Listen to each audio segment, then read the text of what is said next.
नमस्कार, आप सभी का मेरे YouTube चैनल गुरुजी विनोद शास्त्री पर हार्दिक अभिनंदन है। प्रेमी भक्तों, आज मैं आपको भगवान श्री सत्यनारायण जी की व्रत कथा को सुनाऊंगा। एकाग्र मन से भगवान का ध्यान करें और विनती करें कि हे प्रभु, हमारी सभी मनोकामनाओं को पूर्ण करना। ओम गजाननं भूतगणाधिसेवितं कपित्थजम्बूफलचारुभक्षणम् उमासुतं शोकविनाशकारकं नमामि विघ्नेश्वरपादपङ्कजम्। ओम गं गणपतये नमः। भगवान श्री सत्यनारायण जी का ध्यान करें। ओम सशंखचक्रं सकीटकुण्डलं सपीतवस्त्रं सरसीरुहेक्षणं सहरवक्षस्थलकौस्तुभश्रियं नमामि विष्णुं शिरसा चतुर्भुजं। श्री लक्ष्मी नारायणाभ्याम नमः। श्री सत्यनारायण व्रत कथा, पहला अध्याय। एक समय नैमिषारण्य तीर्थ में शौनकादि 88,000 ऋषियों ने श्री सूत जी से पूछा, हे प्रभु, इस कलयुग में वेद विद्या रहित मनुष्यों को प्रभु भक्ति किस प्रकार मिलेगी तथा उनका उद्धार कैसे होगा? इसलिए हे मुनि, कोई ऐसा तप कहिए जिससे थोड़े समय में पुण्य प्राप्त होवे तथा मनवांछित फल मिले। सर्वशास्त्र ज्ञाता श्री सूत जी बोले, हे वैष्णवों में पूज्य, आप सबने प्राणियों के हित की बात पूछी है। अब मैं उस श्रेष्ठ व्रत को आप लोगों से कहूँगा जिस व्रत को नारद जी ने लक्ष्मी नारायण जी से पूछा था और लक्ष्मीपति ने मुनि श्रेष्ठ नारद जी से कहा था। ध्यानपूर्वक सुने। एक समय योगीराज नारद जी दूसरों के हित की इच्छा से अनेक लोकों में घूमते हुए मृत्यु लोक में आ पहुँचे। यहाँ अनेक योनियों में जन्मे हुए प्राय सभी मनुष्यों को अपने कर्मों के द्वारा अनेक दुखों से पीड़ित देखकर सोचा कि किस यत्न के करने से निश्चय कि प्राणियों के दुखों का नाश हो सकेगा। ऐसा मन में सोचकर भगवान विष्णु के पास गए और उनकी स्तुति करने लगे। हे भगवान, आप अत्यंत शक्ति से संपन्न हैं। मन तथा वाणी भी आपको नहीं पा सकती। आपका आदि मध्य अंत नहीं है। निर्गुण स्वरूप सृष्टि के आदिभूति व भक्तों के दुखों को नष्ट करने वाले हैं। नारद जी के द्वारा इस प्रकार स्तुति सुनकर भगवान विष्णु बोले, हे मुनि श्रेष्ठ, आपके मन में क्या है? आपका किस काम के लिए आगमन हुआ है? निसंकोच कहो। तब नारद मुनि जी बोले, मृत्यु लोक में सब मनुष्य जो अनेक योनियों में पैदा हुए हैं, अपने अपने कर्मों के द्वारा अनेक प्रकार के दुखों से दुखी हो रहे हैं। हे प्रभु, मुझ पर दया रखते हो तो बतलाइए कि उनके दुख थोड़े से ही प्रयत्न से कैसे दूर हो सकते हैं। भगवान जी बोले, हे नारद जी, मनुष्यों की भलाई के लिए तुमने बहुत अच्छी बात पूछी है। जिस काम के करने से मनुष्य मोह से छूट जाता है वह मैं कहता हूँ। सुनो, बहुत पुण्य देने वाला स्वर्ग तथा मृत्युलोक दोनों में दुर्लभ एक उत्तम व्रत है। भगवान सत्यनारायण जी का यह व्रत अच्छी तरह विधि पूर्वक करके मनुष्य आयु पर्यंत यहाँ सुख भोग कर मरने पर मोक्ष को प्राप्त होता है। श्री भगवान जी के वचन सुनकर नारद मुनि जी बोले, उस व्रत का फल क्या है? क्या विधान है? किसने यह व्रत किया है और किस दिन यह व्रत करना चाहिए? विस्तार से कहिए। भगवान बोले, दुख शोक आदि को दूर करने वाला, धन धान्य को बढ़ाने वाला, सौभाग्य तथा संतान को देने वाला यह व्रत सब स्थानों पर विजयी करने वाला है। किसी भी दिन मनुष्य श्री सत्यनारायण जी की प्रातः काल के समय ब्राह्मणों और बंधुओं के साथ धर्मपरायण होकर पूजा करे। भक्ति भाव से नैवेद्य, केले का फल, घी, दूध और गेहूं का चूर्ण सवाया लेवे। गेहूं के अभाव में साठी का चूर्ण, शक्कर तथा गुड़ ले। सभी भक्षण योग्य पदार्थ जमा करके बंधुओं सहित भगवान को अर्पण करें। फिर भोजन कराएं ब्राह्मणों को, पश्चात स्वयं भोजन करें। नृत्य गीत आदि का आचरण कर भगवान जी का स्मरण करते हुए समय व्यतीत करें। इस प्रकार व्रत करने से मनुष्यों की इच्छा निश्चय ही पूरी होती है। विशेषकर कली काल में भूमि पर यही मोक्ष का सरल उपाय है। बोलो सत्यनारायण भगवान की जय। दूसरा अध्याय। सूत जी बोले, हे ऋषियों, जिसने पहले समय में इस व्रत को किया है उसका इतिहास कहता हूँ। सुंदर काशीपुरी नगरी में एक अत्यंत निर्धन ब्राह्मण रहता था। वह भूख और प्यास से बेचैन हुआ नित्य पृथ्वी पर घूमता था। ब्राह्मणों से प्रेम करने वाले भगवान ने ब्राह्मण को दुखी देखकर बूढ़े ब्राह्मण का रूप धारण करके उसके पास आदर के साथ पूछा, हे विप्र, नित्य दुखी हुआ पृथ्वी पर क्यों घूमता है? हे श्रेष्ठ ब्राह्मण, यह सब मुझसे कहो, मैं सुनना चाहता हूँ। निर्धन ब्राह्मण बोला कि मैं भिक्षा के लिए पृथ्वी पर फिरता हूँ। हे भगवान, यदि आप इसका उपाय जानते हो तो कृपा करके कहो। वृद्ध ब्राह्मण बोला कि सत्यनारायण भगवान मनवांछित फल देने वाले हैं, इसलिए हे ब्राह्मण, तो उनका पूजन कर, जिसके करने से मनुष्य सब दुखों से मुक्त होता है। ब्राह्मण को व्रत का सारा विधान बतलाकर बूढ़े ब्राह्मण का रूप धारण करने वाले भगवान जी अंतर्ध्यान हो गए। जिस व्रत को वृद्ध ब्राह्मण ने बतलाया है मैं उसको जरूर करूँगा। ऐसा सोचकर उसे रात में नींद भी नहीं आई। वह सवेरे उठकर सत्यनारायण जी के व्रत का निश्चय कर भिक्षा के लिए चला। उस दिन भिक्षा में उसे बहुत सा धन मिला, जिससे बंधु बांधवों के साथ उसने भगवान का व्रत किया। इसके करने से वह ब्राह्मण सब दुखों से छूटकर अनेक प्रकार की संपत्तियों से युक्त हुआ। उस समय से वह ब्राह्मण हर मास व्रत करने लगा। इस तरह सत्यनारायण भगवान जी के व्रत को जो करेगा वह मनुष्य सब दुखों से छूट जाएगा। इस तरह नारद जी से नारायण का कहा हुआ यह व्रत मैंने तुमसे कहा। हे विप्रो, अब मैं और क्या कहूँ? ऋषि बोले, हे मुनीश्वर, संसार में इस ब्राह्मण से सुनकर किस ने इस व्रत को किया, हम वह सब सुनना चाहते हैं। इसके लिए हमारे मन में श्रद्धा है। सूत जी बोले, हे मुनियों, जिसने इस व्रत को किया वह सब सुनो। एक समय एक ब्राह्मण धन और ऐश्वर्य के अनुसार बंधु बांधवों के साथ व्रत करने को तैयार हुआ। उसी समय एक लकड़ी बेचने वाला बूढ़ा आदमी आया और बाहर लकड़ियों को रखकर ब्राह्मण के मकान में गया। प्यास से दुखी लकड़हारा उनको व्रत करते देखकर ब्राह्मण को नमस्कार कर कहने लगा, आप यह क्या कर रहे हैं और इसके करने से क्या फल मिलता है? कृपा करके मुझसे कहिए।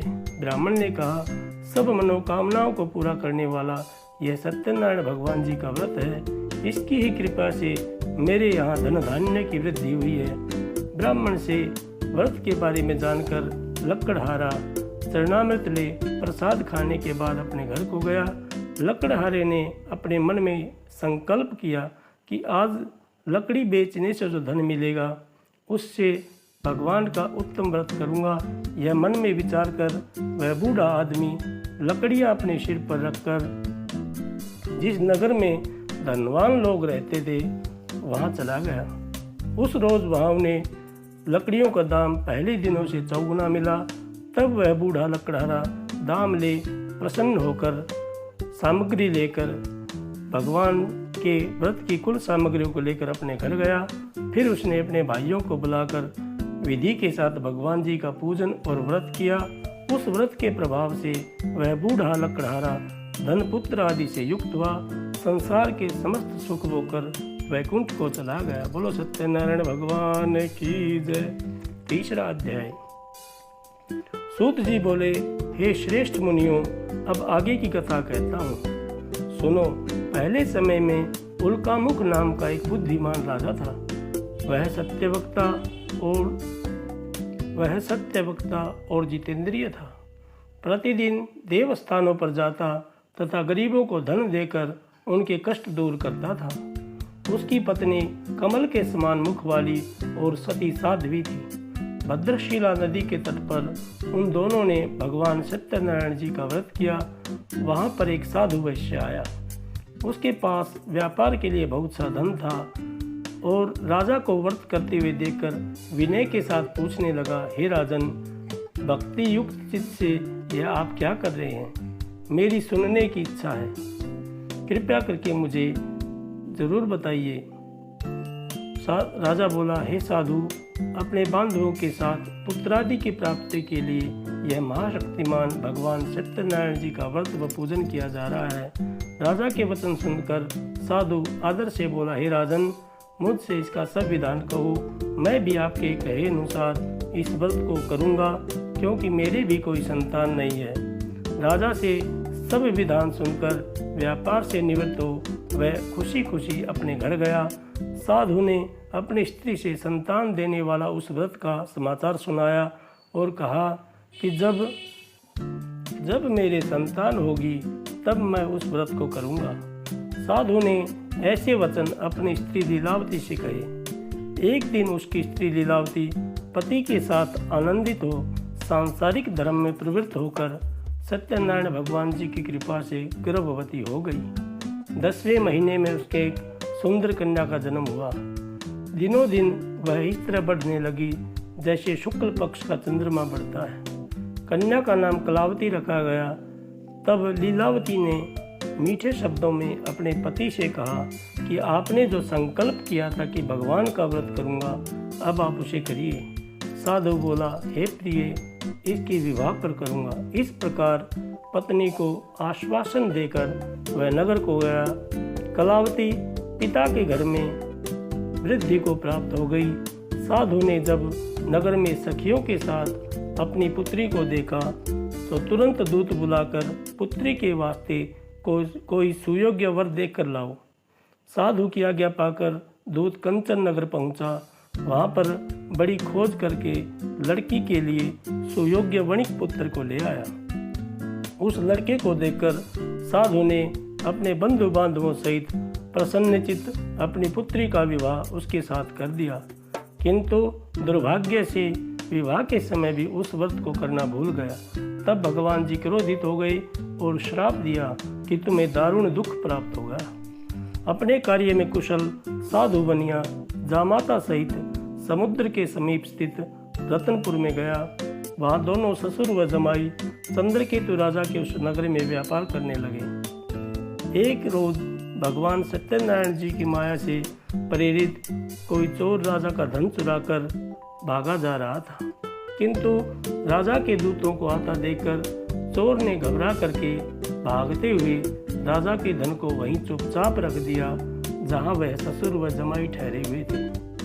जब दूतों ने उस साधु वैश्य के पास राजा के धन को रखा देखा तो वे दोनों को बांध कर ले गए और प्रसन्नता से दौड़ते हुए राजा के समीप जाकर बोले, यह दो चोर हम पकड़ कर लाए हैं। राजा की आज्ञा से उनको कठोर कारावास में डाल दिया गया और उनका सब धन छीन लिया। भगवान सत्यनारायण जी के श्राप द्वारा उनकी पत्नी भी घर पर बहुत दुखी हुई। घर पर जो धन रखा था चोर चुरा कर ले गए। भूख प्यास से अति दुखित हो अन्न की चिंता में कलावती एक ब्राह्मण के घर गई। वहाँ उसने भगवान सत्यनारायण जी का व्रत होते देखा। फिर कथा सुनी, प्रसाद ग्रहण कर रात को घर आई। माता ने कलावती से कहा, हे पुत्री, अब तक कहाँ रही? तेरे मन में क्या है? कलावती बोली, हे माता, मैंने एक ब्राह्मण के घर भगवान सत्यनारायण जी का व्रत होते देखा है। कन्या के वचन सुनकर लीलावती भगवान के पूजन की तैयारी करने लगी और बंधुओं सहित श्री सत्यनारायण जी का पूजन किया। वर मांगा कि मेरे पति और दामाद शीघ्र आ जाएं। साथ ही प्रार्थना की कि हम सब का अपराध क्षमा करो। भगवान इस व्रत से संतुष्ट हो गए और राजा चंद्रकेतु को स्वप्न में दर्शन देकर कहा कि हे राजन, दोनों वैश्यों को छोड़ दो और जो धन तुमने उनका लिया है उसे दे दो, नहीं तो मैं तुम्हारा धन राज्य पुत्र आदि सब नष्ट कर दूंगा। राजा से ऐसे वचन कहकर भगवान अंतर्ध्यान हो गए। प्रातःकाल राजा चंद्रकेतु ने दोनों वणिक पुत्रों को कैद से मुक्त कर सभा में बुलाया। दोनों ने आते ही राजा को नमस्कार किया। राजा मीठे वचनों से बोले, हे महानुभावों, भावी वर्ष ऐसा कठिन दुख प्राप्त हुआ, अब तुम्हें कोई भय नहीं है। और उन्हें नए नए वस्त्र आभूषण पहनाए और उनका जितना धन लिया था उससे दुगना धन देकर आदर सहित विदा किया। दोनों वैश्य अपने घर को चल दिए। बोलो सत्यनारायण भगवान की जय। चौथा अध्याय। सूत जी बोले, वैश्य ने मंगलाचरण करके यात्रा आरंभ की और अपने नगर को चला। उनके थोड़ी दूर निकलने पर दंडी वेशधारी भगवान सत्यनारायण जी ने उनसे पूछा, हे साधु, तेरी नाव में क्या है? अभिमानी वणिक हंसता हुआ बोला, हे दंडी जी, आप क्यों पूछते हैं? क्या धन लेने की इच्छा है? मेरी नाव में तो बेल और पत्ते भरे हैं। वैश्य का कठोर वचन सुनकर भगवान जी ने कहा, तुम्हारा वचन सत्य हो। और ऐसा कहकर समुद्र के किनारे दूर जाकर बैठ गए। दंडी जी के जाने पर वैश्य ने नित्य क्रिया करने के बाद नाव को ऊंची उठी देखकर अचंभा किया। नाव में बेल पत्ते आदि देखकर मूर्छित होकर जमीन पर गिर पड़ा और फिर मूर्छा खुलने पर बहुत शोक करने लगा। तब उसका दामाद बोला, आप शोक न करें, यह दंडी जी का श्राप है, हमें उनकी शरण में चलना चाहिए, तभी हमारी मनोकामना पूर्ण होगी। दामाद के वचन सुनकर साधु वणिक दंडी जी के पास पहुंचा। अत्यंत भक्ति भाव से नमस्कार करके बोला, हे भगवान, आपकी माया से मोहित ब्रह्म आदि भी आपके रूप को नहीं जानते, मैं अज्ञानी कैसे जान सकता हूँ? आप प्रसन्न होइए, मैं आपकी पूजा जरूर करूँगा और हे प्रभु, मेरा पहले के समान नौका में धन भर दो। उसके भक्ति युक्त वचन सुनकर भगवान प्रसन्न होकर इच्छानुसार वर देकर अंतर्ध्यान हो गए। तब उन्होंने नाव पर आकर देखा कि नाव धन से परिपूर्ण है।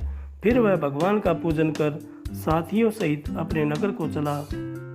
नगर के पास आते ही दूत को घर भेजा। दूत ने साधु के घर जाकर उसकी स्त्री को नमस्कार कर कहा, साधु अपने दामाद सहित नगर के समीप आ गए हैं। ऐसा वचन सुनकर साधु की स्त्री ने बड़े हर्ष के साथ सत्यदेव जी का पूजन कर पुत्री से कहा, मैं अपने पति के दर्शन को जाती हूँ, तो कार्य पूर्ण करके शीघ्र आ जाना।